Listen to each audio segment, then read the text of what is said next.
n'y a pas d'interdiction des mouvements de blocage.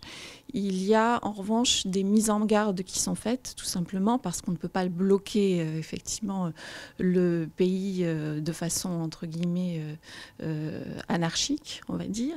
C'est absolument pas une volonté de bloquer le blocage, mais c'est une volonté que tout le monde soit responsable, que tout le monde puisse s'exprimer, que tout le monde puisse communiquer, mais qu'il n'y ait pas de montée dangereuse, on va dire, entre les populations. Il peut y avoir une instrumentalisation, effectivement, de différents partis politiques qui, partant effectivement sur un mouvement citoyen au départ, vont, on va dire, faire monter les colères, et souvent en s'appuyant en plus sur des faits qui ne sont pas vrais. J'ai vu dernièrement à la télé ce week-end une jeune femme qui est effectivement responsable du mouvement des Gilets jaunes sur l'Isère.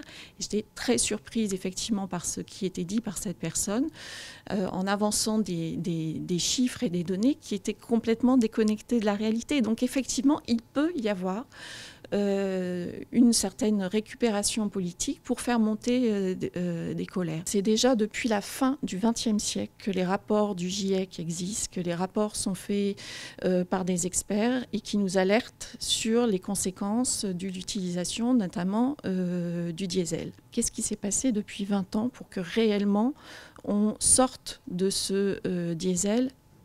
Pratiquement rien. Je ne crains pas le mouvement du 17 novembre.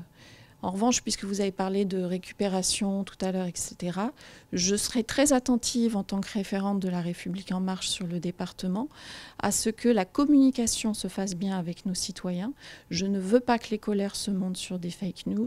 Je veux que la communication et les informations soient les bonnes et que les citoyens puissent réagir en connaissance de cause. Et c'est notamment notre rôle de marcheur, on va dire, quelque part, d'aller au contact également des citoyens et de leur expliquer ce que l'on est en train de faire et de leur donner les bonnes informations pour qu'ils puissent effectivement réagir sur des faits réels.